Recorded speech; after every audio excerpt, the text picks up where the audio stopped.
എന്റെ പ്രിയപ്പെട്ട ലീന, ഇതേവരെ നിന്നെ വന്ന് കാണാൻ സാധിച്ചില്ല. എന്റെ അപ്പനമ്മമാരുടെ നിർബന്ധം കൊണ്ട് ഞാനൊരു കല്യാണത്തിന് സമ്മതിച്ചു. പെണ്ണിനെ കണ്ടു, എല്ലാം ഉറച്ചു. പക്ഷെ അന്നു മുതൽ എന്റെ മനസ്സിനൊരു വേദന, തലയ്ക്കൊരു മഹാഭാരം. ഞാൻ കിടപ്പിലായി. നിന്നെപ്പറ്റിയുള്ള ചിന്ത മാത്രമായിരുന്നു എന്റെ രോഗം. ആളുകൾ പറഞ്ഞു തുടങ്ങി എനിക്ക് കിറുക്കാണെന്ന്. ഈ വിവരം അറിഞ്ഞ പെൺവീട്ടുകാർ ഒരു ഭ്രാന്തന് പെണ്ണിനെ കെട്ടിക്കൊടുക്കയില്ല എന്ന് പറഞ്ഞു. എല്ലാം നമ്മുടെ യോഗം. അങ്ങനെ ആ കല്യാണം മുടങ്ങി. ഞാനിപ്പോൾ സുഖമായി ജോലിക്ക് പോകുന്നുണ്ട്. എത്രയും വേഗം ഞാൻ നിങ്ങൾക്ക് തരേണ്ട ഈ തുകയുമായി വന്ന് പശുവിനെ വാങ്ങിക്കൊള്ളാം. നീ എനിക്ക് വേണ്ടി കാത്തിരിക്കണം എന്ന് സ്നേഹമുള്ള ലോസേട്ടൻ.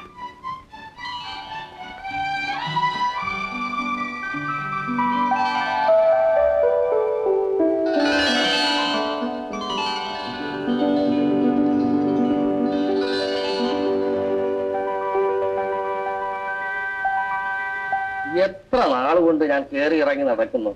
കേട്ടോ ചേർത്തി, നാട്ടുകാരെല്ലാം പറഞ്ഞു തുടങ്ങി ഞാൻ ലീനാമയെ കെട്ടാൻ പോകുന്നെന്ന്. ഒരു രണ്ടാം കെട്ടുകാരന് ഒന്നുപോലെ വളർത്തിയ എന്റെ മോളെ കൊടുക്കാൻ എനിക്കിഷ്ടമില്ല. നീ മിണ്ടാതിരി. അതപ്പാ, കല്യാണം നടത്താനാണെങ്കിൽ എന്നെ കെട്ടിയിട്ടടിച്ചാൽ പോലും 4 കാശില്ല. ചേട്ടൻ ഒന്നുകൊണ്ട് വിഷമിക്കേണ്ട, എല്ലാ ചെലവും ഞാൻ നോക്കിക്കൊള്ളാമെന്ന്. അത് പാടില്ല.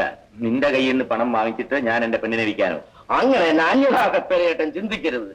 ഞാൻ കിട്ടുന്ന പെണ്ണിന് വേണ്ടിയാ ഞാൻ ചിലവാക്കുന്നത്. ഇതാ 500 രൂപ ചേട്ടൻ പിടിച്ചാട്ടെ.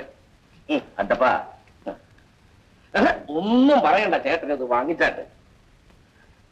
അന്ന് എഴുതി വിറ്റ 15 സെന്റ് സ്ഥലം ഞാൻ ലീനാമയുടെ പേർക്ക് തിരിച്ചു മേടിക്കും. മോളെ, നിന്നെ താറാവുകാരൻ അന്തപ്പന് കെട്ടിച്ചു കൊടുക്കാൻ ഞാൻ ഉറച്ചു. എനിക്ക് ഈ കല്യാണത്തിന് ഇഷ്ടമില്ലപ്പോ. പിന്നെ നിന്നെ തോന്നിയ പോലെ വിട്ടേക്കട്ടോടി. നാളെ പള്ളിയിൽ വെച്ച് കൂട്ടിച്ചോദ്യം പറഞ്ഞേക്കാം. എന്ത് ചോദ്യമാണെങ്കിലും എനിക്ക് വേണ്ട. ഞാൻ ഈ കുടിയനെ കെട്ടത്തുമില്ല.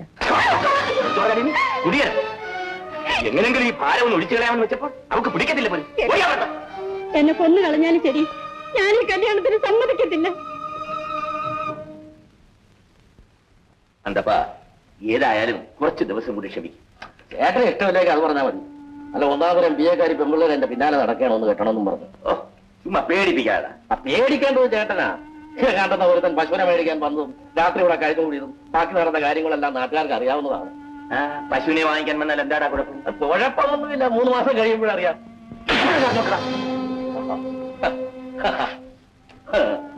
ഒരു സത്യം പറഞ്ഞപ്പോ ചേട്ടൻ എന്തിനാ എന്നോട് കോപിക്കുന്നത്? പിന്നെ എന്നെ തല്ലിയത് മറ്റാരും അല്ലല്ലോ, ചേട്ടൻ തന്നെ ആണല്ലോ. ഇഷ്ടപ്രകാരം ചെയ്താൽ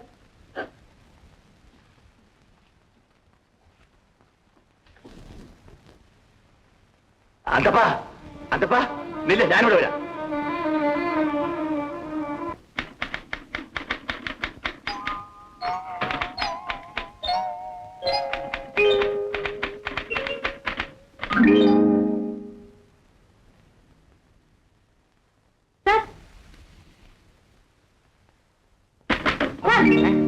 എന്താ?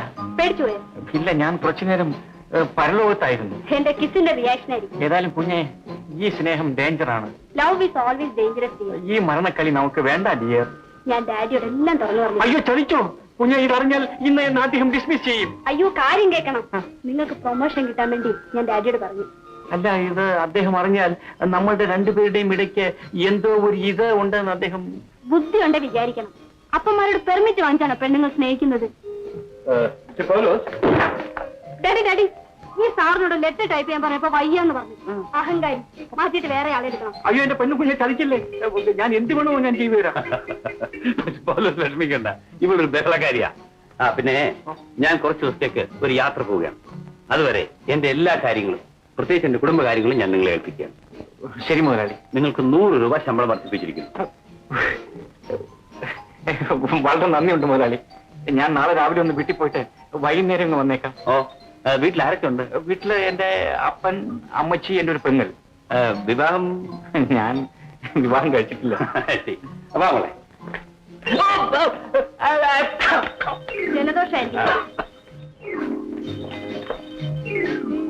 എന്റെ മോനെ, നിന്റെ കല്യാണക്കാരത്തെ പറ്റി ഇനി ഞങ്ങൾ ഒരക്ഷരം ഉണ്ടത്. ഒന്ന് ആലോചിച്ചതിന് എന്റെ മോനുണ്ടാ ഒരു എടാവൂടങ്ങ്. കർത്താവേ, അവിടുന്ന് തന്നെയാണ് എന്റെ കുഞ്ഞിനെ രക്ഷിച്ചത്. നാടകക്കാരൻ തുമ്മിയാശാന്റെ മോനല്ലയോ പൗലോച്ചൻ. ഒരു പക്ഷേ ആ കല്യാണം പിടിക്കാത്തത് കൊണ്ട് ഭ്രാന്തായിട്ടങ്ങ് അഭിനയിച്ചത് അല്ലയോ പയ്യൻ. കൂടാവുന്നു എന്ത് കുന്തമാട്ടെ, ഈ കല്യാണക്കാര്യത്തിന് ഞങ്ങൾ ഇടപെടത്തില്ല. പക്ഷെ മോനെ പൗലോസ്, നീ ഒരു കാര്യം ചെയ്യണം. നിന്റെ ഇളയ പെങ്ങളെ കെട്ടിച്ചയക്കണം. അതിന് നീ അപ്പനെ ഒന്ന് സഹായിച്ചേ പറ്റൂ. സ്ത്രീധനം കൊടുക്കുന്നതിന് നമ്മുടെ കയ്യിൽ അതിനാ പൗലോസിനോട് വരാൻ പറഞ്ഞത്. അല്ല, ഒന്നാം തരം പയ്യനാ കേട്ടോ. ഒരു 3000 രൂപയും അങ്ങനെ ഒരു പരുവത്തിൽ ഒരുക്കി വെച്ചിരിക്കുക. 3000 രൂപയോ? നീ മുതലാളിയോട് ആവശ്യം പറഞ്ഞ അദ്ദേഹം തരും മോനെ. നിന്നെ അവിടെ എല്ലാവർക്കും വലിയ കാര്യമാണെന്നല്ലയോ നീ പറഞ്ഞത്. എന്നാലും ഈ തുക കടം ചോദിച്ചാൽ മറ്റു പല കടപ്പാടും ഉണ്ടാകും. എന്ത് കടപ്പാടുണ്ടെങ്കിലും വേണ്ടില്ല, ഒരാഴ്ചക്കകം ഈ തുക കൊടുക്കണം. പിന്നെ നീ നിന്റെ വീട്ടുകാർക്ക് വേണ്ടി ഒന്നും ചെയ്തില്ലേ ഞങ്ങൾക്ക് ഒരു പരാതി. മോനിമ്മയ്ക്കും പയ്യന് വളരെ പിടിച്ചു. പട്ടാളത്തിൽ നിന്ന് 10-200 രൂപ ശമ്പളമുള്ളതാ. നമ്മളെ തേടി വന്ന് ഈ ഭാഗ്യം തട്ടിക്കളഞ്ഞാലുണ്ടല്ലോ, ഇനി ഇതുപോലെ ഒരു ആലോചന പെങ്ങൾക്ക് വരികയോ കേട്ടോ പൗലോച്ച. നീ എന്താ മോനെ ഒരു മറുപടിയും പറയാത്തത്? എടാ പൗലോസേ, നിന്റെ പെങ്ങളുടെ പ്രായത്തില് അയലോക്കത്തുണ്ടായ പെമ്പിള്ളരെ ഒക്കെ കെട്ടിച്ചയച്ചു. അവരൊക്കെ പെറ്റു. 5-6 കൊച്ചുങ്ങളുമായി.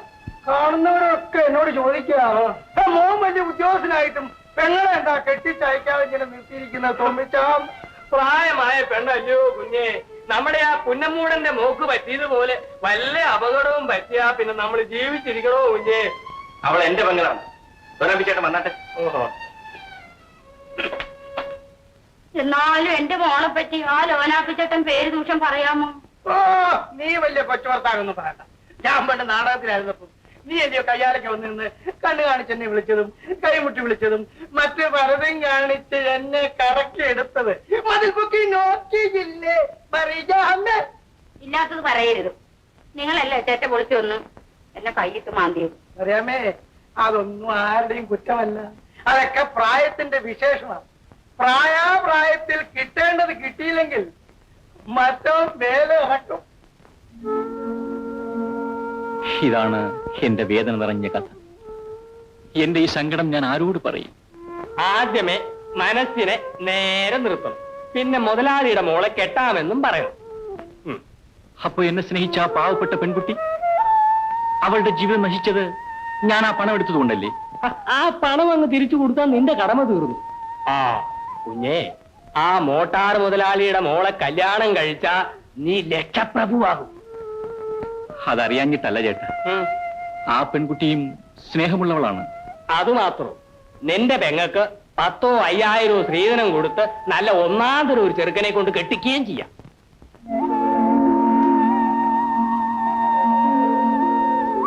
എന്റെ മനസാക്ഷി മനസാക്ഷി. പട്ടിണി കിടക്കുന്ന നിന്റെ അപ്പനും അമ്മയും പെങ്ങളും സുഖമായി കഴിയുന്നതിലും വലുതാണോ നിന്റെ മനസാക്ഷി?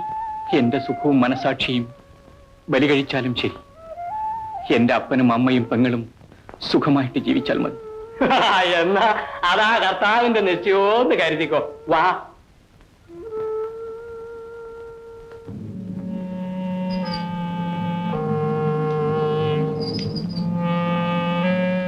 ലീനമേ, നിൽക്കൂ. ലീനമേ, നിൽക്കൂ ലീനാമേ. നീ ഇത് കണ്ടോ? ഇത് നാളെ നമ്മുടെ കല്യാണത്തിന് മേടിച്ചതാ. ഈ മാലേ ഈ സാരി എന്താ പിടിച്ചോ? ആട്ടെ, നാളെ നമ്മുടെ കല്യാണം ഒന്ന് കഴിഞ്ഞോട്ടെ. നിന്നെ കൂടെ കടയിൽ കൂട്ടിക്കൊണ്ടുപോയി നിനക്ക് ആവശ്യമുള്ളതെല്ലാം മേടിച്ചു തരാം. അതിനെ വേറെ ആളെ നോക്കിയാ മതി. എടീ, അഹങ്കാരം പറയരുത്. ഞാൻ ജീവിച്ചിരിക്കുകയാണെങ്കിൽ ഈ കല്യാണത്തിന് ഞാൻ സമ്മതിക്കത്തില്ല. നീ ജീവിച്ചിരിപ്പുണ്ടെങ്കിൽ റെപ്പേലിയായിട്ട് നീ കല്യാണം നടത്തിക്കും. ഓർമ്മിച്ചോളൂ.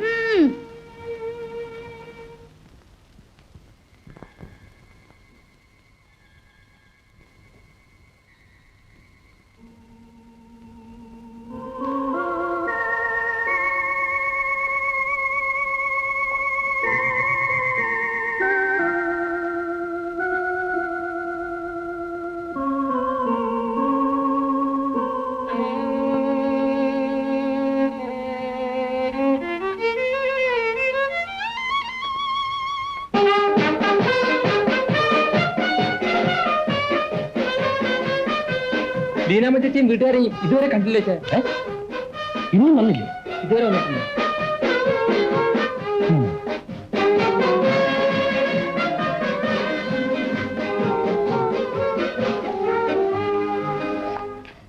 ചേട്ടൻ എന്നാ പണിയായി കാണിച്ചത്? എന്റെ കല്യാണത്തിന് പള്ളിയിൽ ആൾക്കാർ കൂടിയിരിക്കുന്നു, പെണ്ണും വീട്ടുകാരും ഒരുങ്ങിയിട്ട് പോലും ഇല്ല. വേഗം വന്നാട്ടെ, ഞാൻ കാർ കൊണ്ടുവന്നിട്ടുണ്ട്. അന്തപ്പാ, ലീലമ്മ നമ്മെ ചതിച്ചതാ. എന്നാ പറ്റി? അവളെ കാണുന്നില്ല. എങ്ങോട്ട് പോയി? നേരം വെളുത്ത് നോക്കിയപ്പോ അവളെ ഈ വീട്ടിൽ കാണുന്നില്ല. ഇനി അന്വേഷിക്കാൻ ഒരു സ്ഥലവുമില്ല. അന്തപ്പാ, ഞാൻ അപ്പോഴേ പറഞ്ഞതാ എന്റെ മോക്ക് ഇഷ്ടമില്ലാത്ത കല്യാണം വേണ്ടെന്ന്. ഇത് ഞാൻ കേട്ടോ? കൊള്ളാം, ചുട്ടിരുന്ന കോഴി പറന്നു പോയതുപോലെ ആണല്ലോ പ്രത്തേലി ചേട്ടൻ ഓരോന്ന് പറയുന്നത്. പിന്നെ ഈ വേല അന്തപ്പനോട് വേണ്ട. അന്തപ്പാ, പുണ്ണയിൽ തീക്കൊള്ളി കൊണ്ട് കുത്താതെ പണിക്കിരുത്ത് റിബേൽ നെറിയേട് കാണിക്കുന്നവനല്ലടാ. ആരാ കാണിച്ചത്? പെണ്ണിനെ കാണിച്ച എന്റെ പണവും പിടിച്ചു മറിച്ച് ഒടുവിൽ എന്റെ മാനവും കെടുക്കാറുണ്ടല്ലോ. കിഴവൻ മൂപ്പരെ അന്തപ്പന്റെ തനി നിറത്താൻ കേട്ടിട്ടില്ല. ഈ 3 പിള്ളേരെ എന്നെ വിട്ടിട്ട് വേറെ കല്യാണം കഴിക്കാൻ നിങ്ങൾക്ക് എങ്ങനെ മനസ്സ് വന്നു? നീ ആരാ കൊച്ചേ? ഇയാളെ പെമ്പിള അന്നാമ്മ ഈ 3 പിള്ളേരെ തന്തയായി നിൽക്കുന്നയാള്. ഈ കാരണമാണ് എന്റെ കുഞ്ഞ് ഓടിപ്പോയി. അല്ലാമേ, നീ ഇവിടെ പൊയ്ക്കോ എന്റെ കൂടെ. ഈ പെണ്ണ് നിൽക്കുന്നോട് എന്നെ അടിച്ചു വിടുന്നില്ല. ഇങ്ങോട്ട് നോക്ക്, നിന്റെ പണം ഞാൻ കണക്കിട്ടിരുന്നത്. ചേട്ടാ, ഇതിവിടുത്തെ ലീനാം ചേച്ചി തട്ടിമുണ്ടുമല്ലയോ? ആണല്ലോ. അവൾ എവിടെ? ഇത് എവിടുന്ന് കിട്ടി നിനക്ക്? ഇങ്ങനാറ്റിന്റെ കരയിൽ കിടന്നതാ. ഒരാൾ പറഞ്ഞു ഇന്ന് വെളുപ്പിനെ ലീനാമ ചേച്ചി അവിടെ നിൽക്കുന്ന കണ്ടെന്ന്.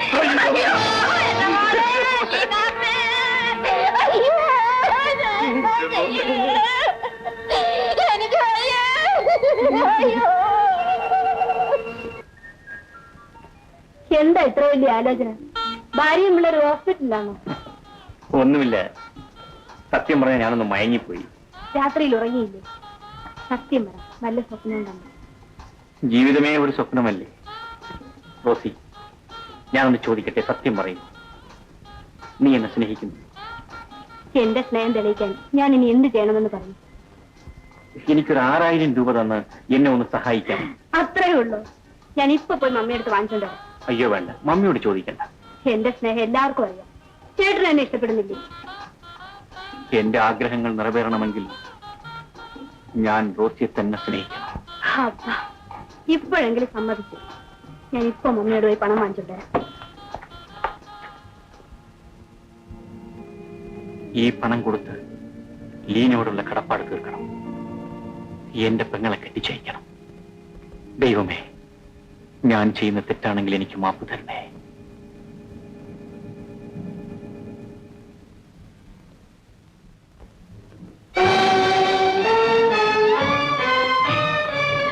ലീന,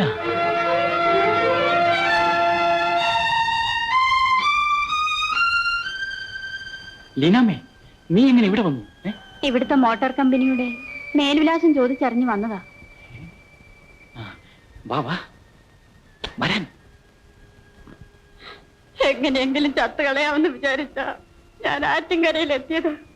പക്ഷേ ചേട്ടനോട് ഒരിക്കലും ചതി ചെയ്യരുതല്ലോ എന്ന് കരുതിയാ ഞാൻ ഇങ്ങോട്ട് പോകുന്നത്. ലീനാമ്മയെ വീട്ടിൽ അന്വേഷിക്കില്ലേ? ഞാൻ ആറ്റിച്ചാടി ചത്തുന്ന അവരുടെ വിചാരം. ഞാൻ എടുത്തോണ്ടുവന്ന കൈലയും ചട്ടയും ആറ്റിൻകരയും വെച്ചിട്ടാ ഞാൻ ഇങ്ങോട്ട് പോകുന്നത്. നീ കാണിച്ചു വളരെ സാഹസമായി പോയി. ഏതായാലും ഉടനെ നീ വീട്ടിലേക്ക് പോകൂ. ഞാൻ പോവില്ല. ഞാൻ അവിടെ പോയാൽ അപ്പനെ തെമ്മാടിക്കെന്നെ കെട്ടിക്കൊടുക്കും. പിന്നെ നീ എങ്ങനെ തനിച്ച് താമസിക്കും? എനിക്ക് ചേട്ടനല്ലാതെ വേറെ ആരുമില്ല ചേട്ടാ. ഞാൻ ചേട്ടന്റെ കൂടെ താമസിച്ചുകൊള്ളാം. അയ്യോ വേണ്ട വേണ്ട, നീ ഇവിടെ താമസിച്ചാൽ എന്റെ ജോലിക്ക് പല കുഴപ്പങ്ങളും ഉണ്ടാകും. ചേട്ടനും കൂടെ എന്നെ കൈവിട്ടാൽ ഞാൻ എവിടെയെങ്കിലും പോയി ചാകും. ചേട്ടാ, ഇതാരാ? വല്ല കൂട്ടുകാരിയോ മറ്റാണോ? ഇതെന്റെ പെങ്ങളാണ്. പെങ്ങളോ? എന്നിട്ട് ഇവിടെ വരുന്ന കാര്യമേ പറഞ്ഞില്ലല്ലോ. അവിചാരിതമായി എന്നെ തിരക്കി നാട്ടിൽ നിന്ന് വന്നതാ. നല്ല സുന്ദരി കുട്ടി. പേര് ലീന. ആ, ലീനെ കുറച്ച് ദിവസം ഇവിടെ താമസിക്കാം. എനിക്കൊരു കൂട്ടുമായല്ലോ. വരൂ. ചേട്ടാ ചെല്ലേ, ഒന്നുകൊണ്ടും പേടിക്കണ്ട, നമ്മുടെ വീട് പോലെ തന്നെയാ. പക്ഷേ നീ എന്റെ പെങ്ങളാണെന്നുള്ള കാര്യം മറക്കരുത്.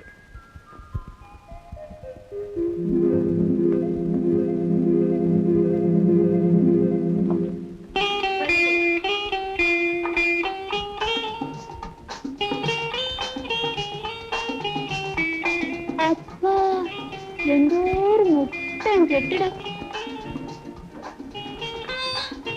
ഇരിക്കും, സാരമില്ല, ഞാനിവിടെ നിന്നോളാം. നമ്മളൊക്കെ ഇനി സ്വന്തക്കാരല്ലേ.